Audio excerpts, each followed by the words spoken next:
The world seemed to tilt beneath me as Victoria's words landed with surgical precision. "We're restructuring your position."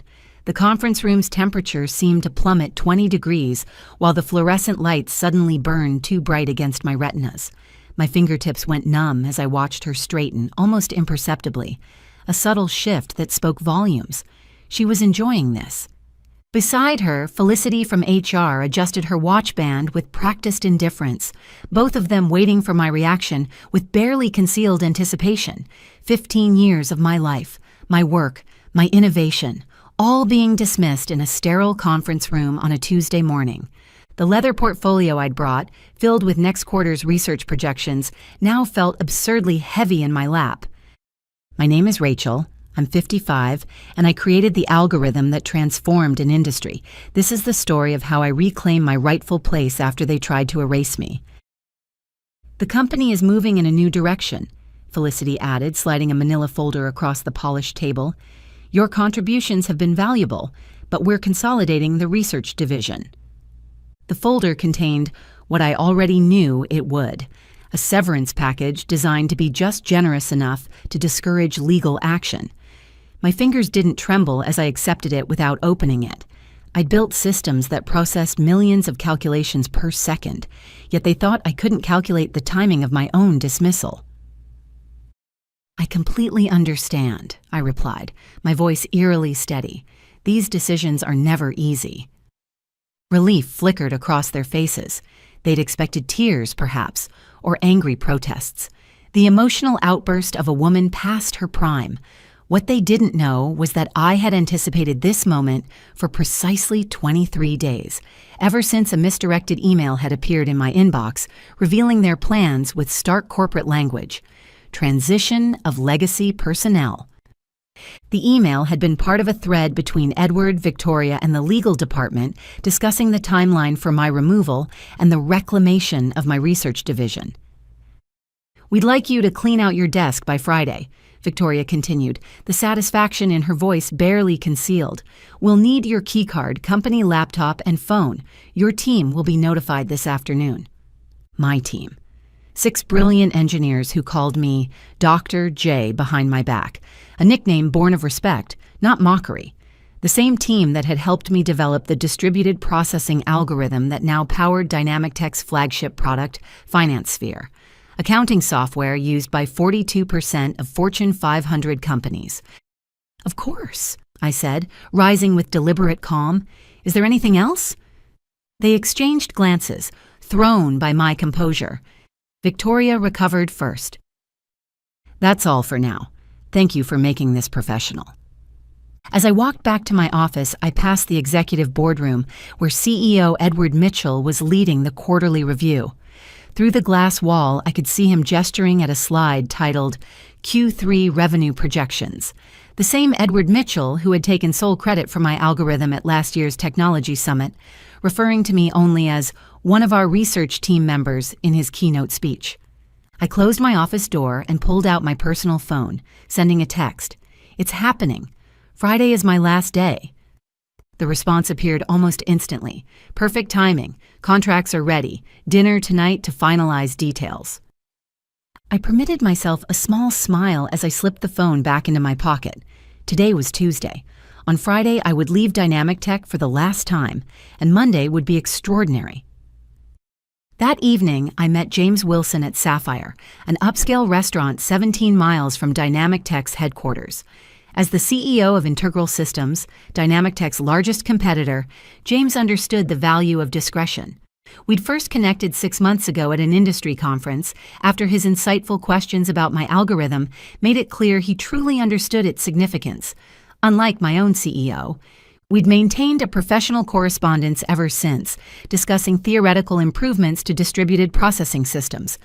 The restaurant's soft lighting reflected off his glasses as he shook his head. They actually went through with it.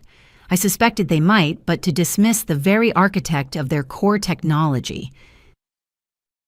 "Edward never understood what I actually created," I replied, cutting into my untouched salmon.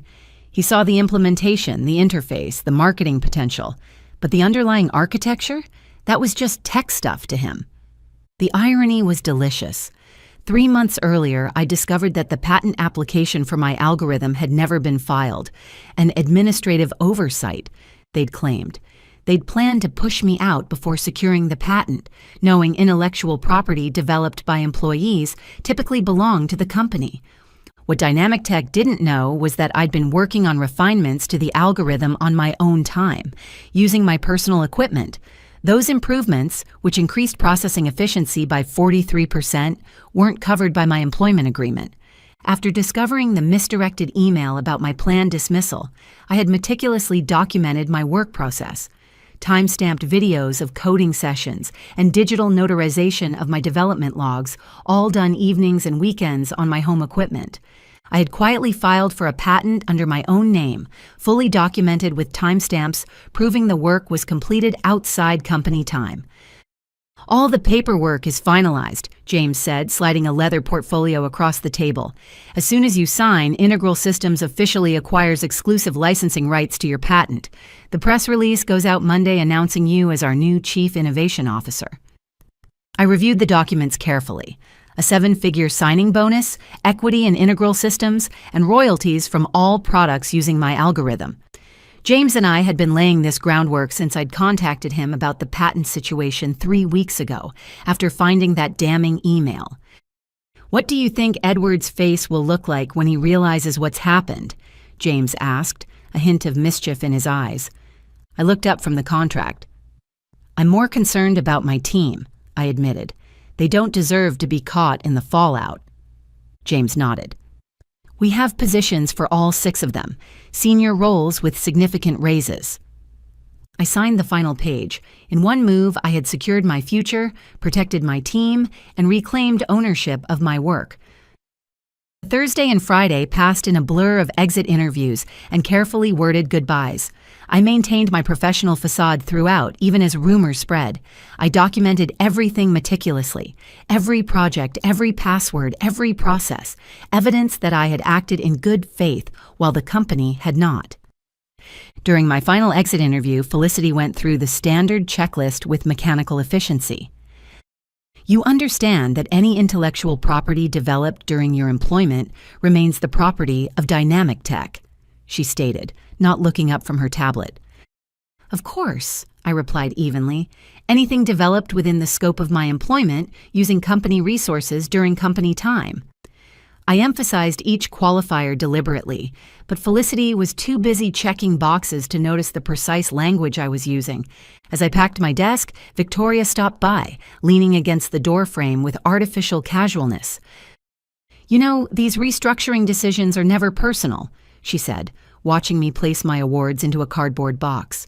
"Edward feels the company needs to move in a more youthful direction." I looked up, meeting her gaze directly. "I understand completely.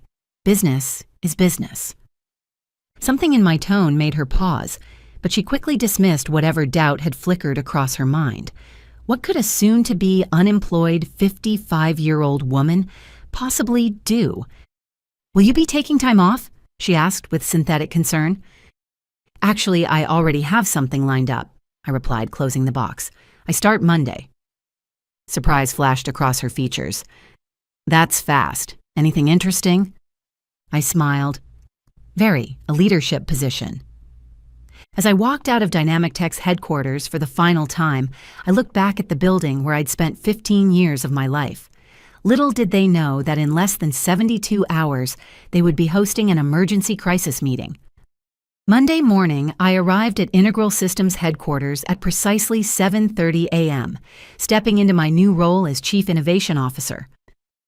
"The press release went live at 7 a.m., James informed me, handing me a coffee. "Industry newsletters are already picking it up." The announcement had been crafted with strategic precision.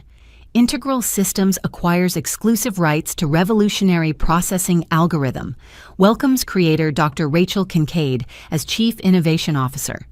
It emphasized my role as the sole inventor and stated that any company currently using the technology would need to negotiate licensing agreements. At 9:15 a.m., my phone lit up with a text from Michael, my lead developer. "Complete chaos here. What did you do?" I smiled. "Check your personal email. All 6 of you have offers waiting. I discreetly collected their personal contact information during my final week, citing a farewell dinner I planned to organize. Meanwhile, at Dynamic Tech, the scheduled executive meeting had morphed into an emergency crisis session. The legal team was frantically reviewing my employment contract and the documentation around the algorithm's development. At 10:45 a.m., I received an email from Edward himself. "Rachel, there appears to be a misunderstanding. Please call me at your earliest convenience." I forwarded it to Integral Systems' legal team without responding. By noon, Dynamic Tech stock had dropped 7%, while Integral Systems had seen a 14% increase. 3 technology journals had requested interviews with me about what one reporter called the intellectual property coup of the year. "How are you feeling?" James asked, stopping by my new office, a corner suite with windows on 2 sides, twice the size of my space at Dynamic Tech. "Validated," I replied honestly. 15 years of watching others take credit for my work, and now, finally, recognition. By Tuesday morning, the full impact of my departure had become clear. Dynamic Tech's flagship product relied entirely on my algorithm. Without licensing rights to my patent, they faced 2 options: negotiate with Integral Systems or rebuild their technology from scratch, a process that would take years and millions in development costs. "Edward has called an all-hands meeting," Michael texted. "Rumor is they're going to try to sue you." Our legal department responded, "Let them try. Your documentation is impeccable. We've prepared for this scenario." The respect I received at Integral Systems was a stark contrast to my final years at Dynamic Tech. When I spoke in meetings, people actually listened. My age and experience were viewed as assets rather than liabilities. By Wednesday, the industry fallout had intensified. 2 major clients had contacted Integral Systems about switching from finance sphere. My phone rang. Felicity from HR. "Rachel," she began, her voice lacking its usual efficiency. "I'm calling to discuss the situation with your patent. We believe there may have been a misunderstanding about ownership rights." "I don't think there's any misunderstanding," I replied calmly. "My employment agreement clearly states that intellectual property developed on my own time, using my own resources, remains mine. Perhaps we could arrange a meeting to discuss." "Any further communication should go through Integral Systems' legal department," I interrupted. "I'm sure you understand." By Friday, Dynamic Tech had entered full crisis mode.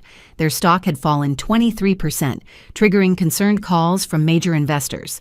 Industry analysts were publishing pieces with titles like, "Can Dynamic Tech survive without its core algorithm?" That afternoon, Dynamic Tech's attorneys reached out to Integral Systems about licensing arrangements. Our legal team responded with terms that were technically fair but strategically painful. 3 times the standard industry rate, plus a public acknowledgement of my role as the technology's sole inventor. The following Monday, I led the first meeting with my newly assembled innovation team, which included all 6 of my former engineers from Dynamic Tech. The energy in the room was electric as we mapped out the next evolution of the algorithm. As we wrapped up, my assistant appeared at the door. "Dr. Kincaid, there's been a significant development with Dynamic Tech. Their board just announced an emergency leadership change. Edward Mitchell is stepping down, effective immediately." I maintained my composure, but inside, a wave of satisfaction washed over me. "Thank you for letting me know."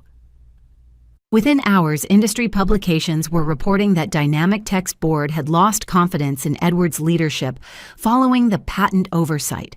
Victoria was also out, along with the head of legal.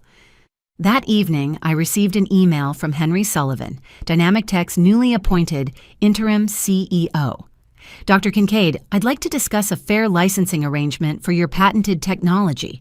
We're prepared to acknowledge your contributions publicly and make appropriate amends for the oversights of previous management." I forwarded the email to James. "Phase 1, complete." His reply came quickly. "Beautifully executed. Looks like Dynamic Tech is finally learning an expensive lesson about valuing innovation and innovators." 3 months later, I delivered the keynote address at the National Technology Innovation Conference, standing on the same stage where Edward had once claimed credit for my work. Today, I want to talk about innovation, ownership, and the importance of properly valuing intellectual contributions, regardless of where they come from. As I spoke, I noticed Victoria sitting in the audience, now working for a smaller firm. Our eyes met briefly, and she quickly looked away. Afterward, during the reception, several young women engineers approached me seeking advice. One confided, "Your story changed how I document my work. I started keeping detailed logs of my development process on personal time." "Smart," I replied. "Your innovations deserve protection." 1 year after being told to clean out my desk, I sat in my spacious office at Integral Systems. Under my leadership, the company had released 3 groundbreaking products built on my algorithm, capturing significant market share from Dynamic Tech. James arrived with champagne. "The board asked me to share the news with you personally. Integral Systems has officially surpassed Dynamic Tech in market valuation for the first time in company history." I smiled, feeling a quiet satisfaction. That's what happens when you value innovation properly. My assistant delivered an invitation to speak at Women in Technology's annual Leadership Summit. The topic, Owning Your Intellectual Value, How Proper Documentation Changed an Industry. "You've become something of an icon," James commented. "The story about the executive who didn't recognize what he had until it was gone has become a cautionary tale in corporate boardrooms." "It was never about revenge," I said, raising my glass. "It was about recognition, about showing the industry that innovation isn't anonymous. It comes from real people who deserve real credit." As the afternoon sun streamed through my office windows, I reflected on my journey. At 56, I had finally found what had eluded me throughout my career. Not just success, but acknowledgement. My name was now permanently attached to the algorithm that had changed an industry, exactly where it belonged. That morning, I'd received a message from a former colleague still at Dynamic Tech.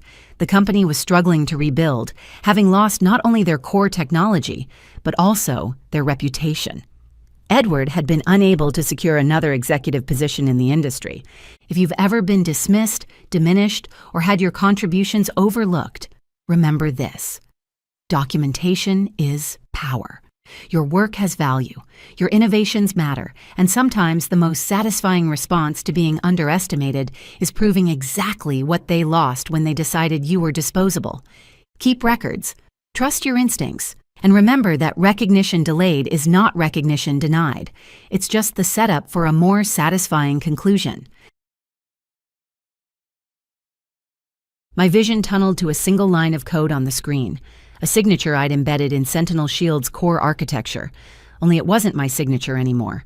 It had been replaced with my cousin Nico's name, his digital fingerprint now embedded in the system I'd spent 18 months bringing to life. As of today, Nico will be taking over as lead architect on the Sentinel Shield project, Uncle Frederick announced to the packed boardroom, his hand clasping Nico's shoulder with unmistakable pride.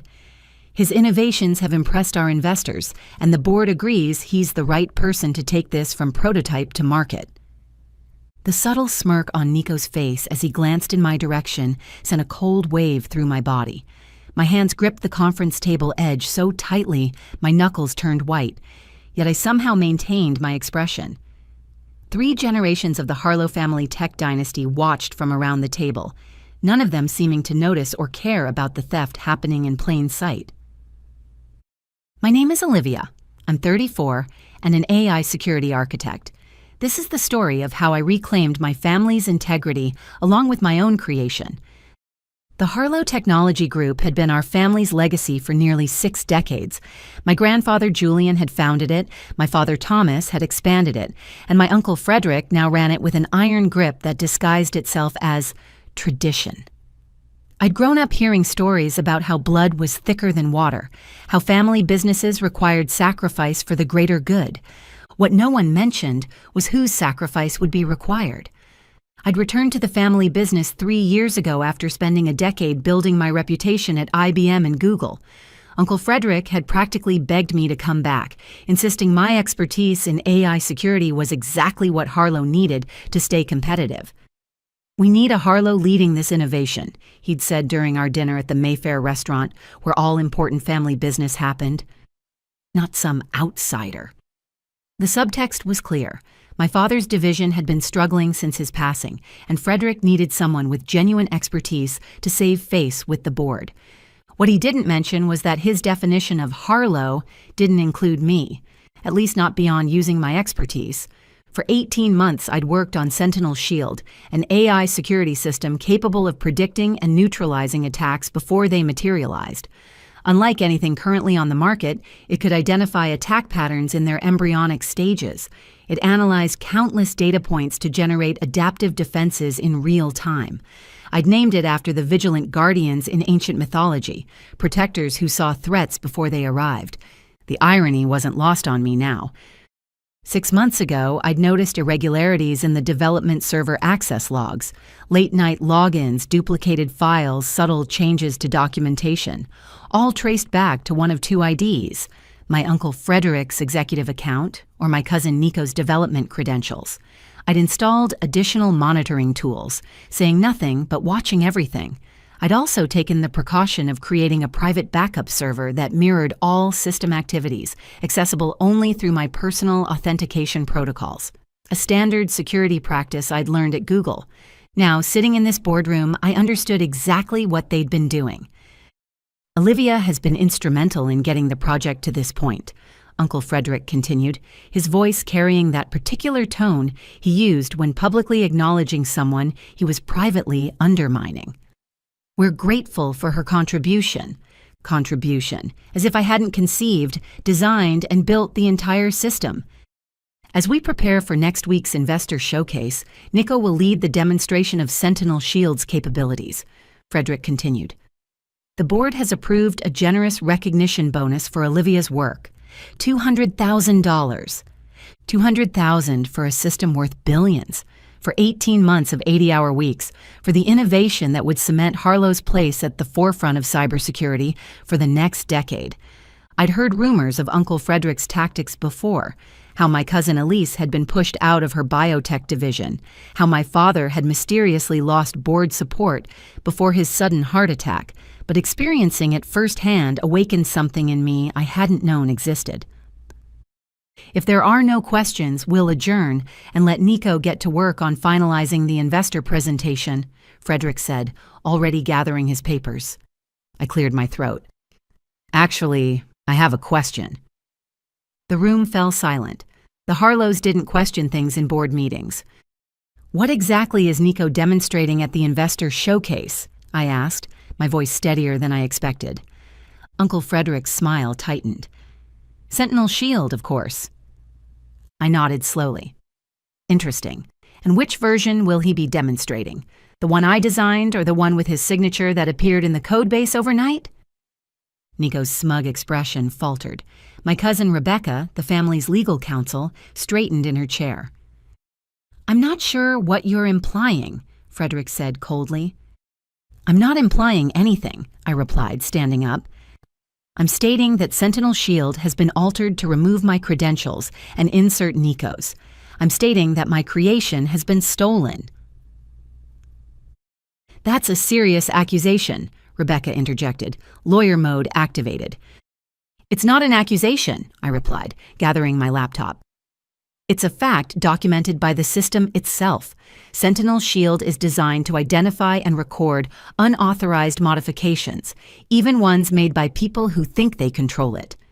Frederick's face darkened. Sit down, Olivia. This is inappropriate. What's inappropriate is theft, I said, closing my laptop. But by all means, proceed with the investor showcase. I'm sure it will be enlightening for everyone involved. I walked out of the boardroom, ignoring the murmurs behind me. Security stopped me at the elevator. Apparently, my access had already been revoked. My office belongings had been packed into a box, my parking pass deactivated. They'd planned this meticulously, removing every trace of me from Harlow Technology Group in a single hour. What they hadn't planned for was that Sentinel Shield had been watching and learning all along, with its secure logs replicating to my private server that Frederick knew nothing about. That evening, I didn't rage or panic. Instead, I ordered Thai food, watched 3 episodes of The Bear, and waited. At 9:17 p.m., my phone rang. Olivia, it's Uncle Frederick. We need to talk. It's rather late, I replied calmly. This is urgent. The car is already on its way. 40 minutes later, I was escorted back into Harlow Tower.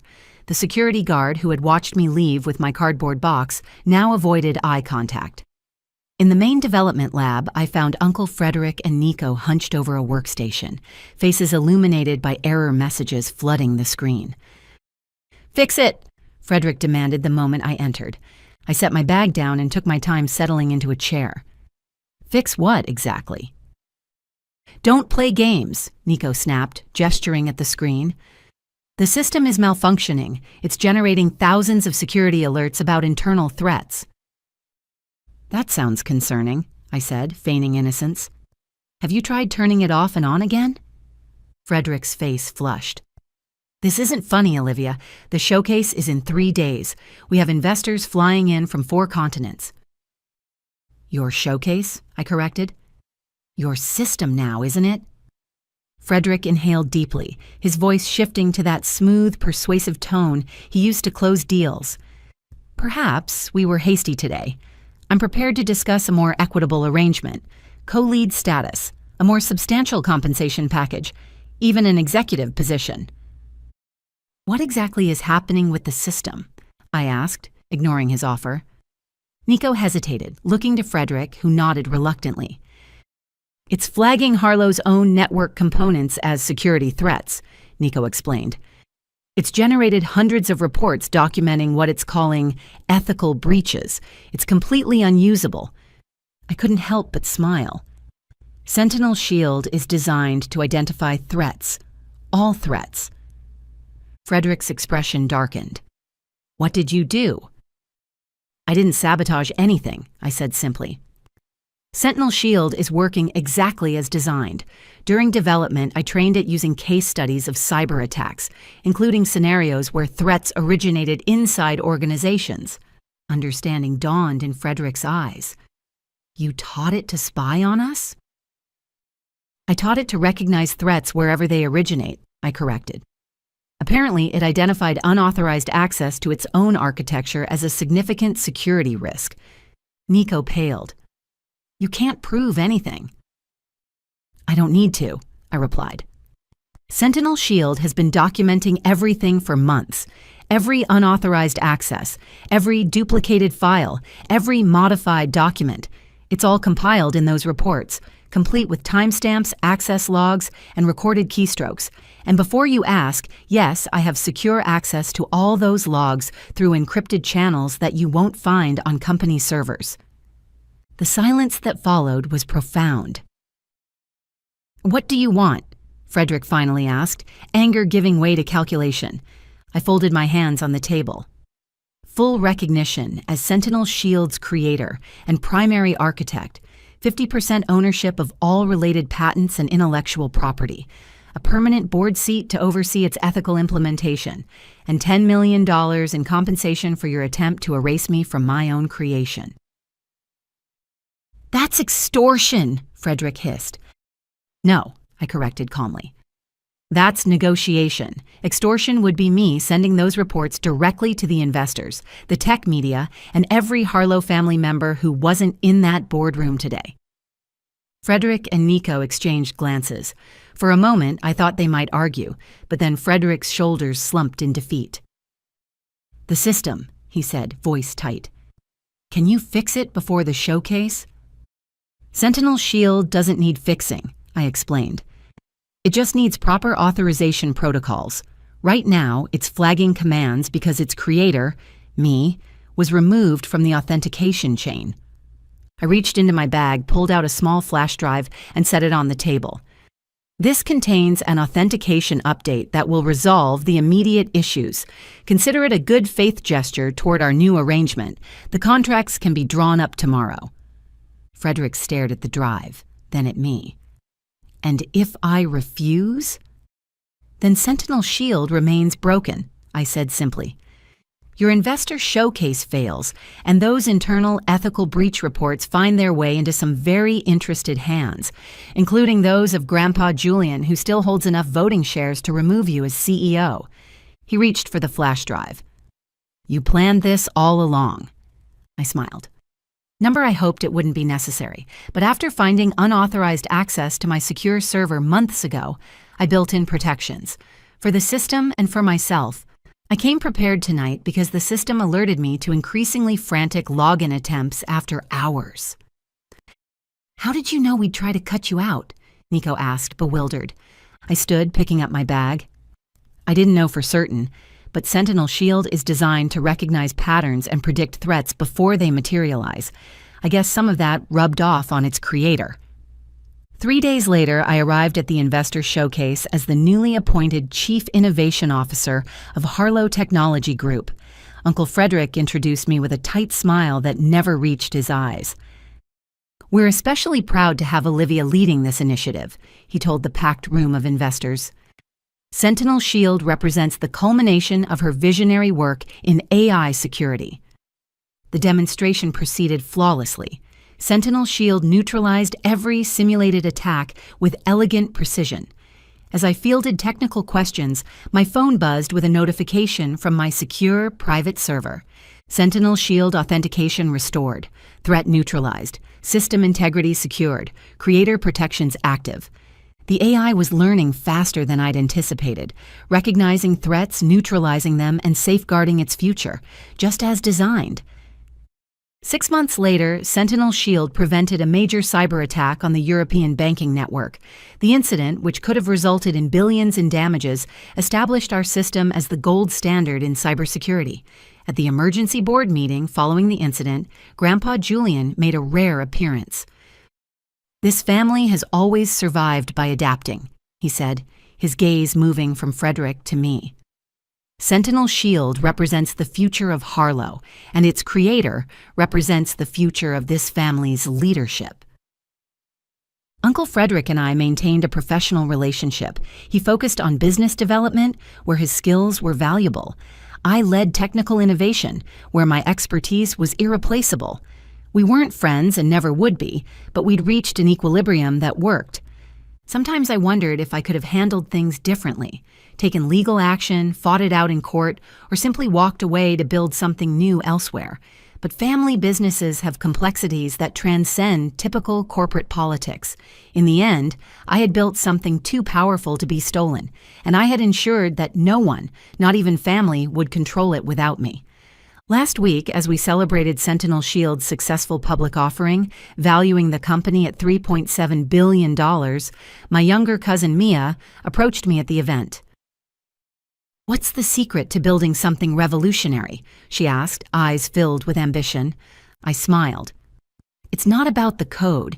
It's about understanding that the greatest threats often come from where you least expect them. Even family.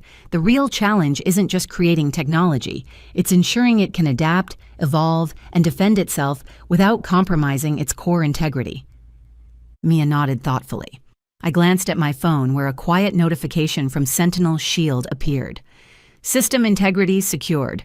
Threat neutralized. Protections active. Just as it was designed to do, just as its creator had learned to do.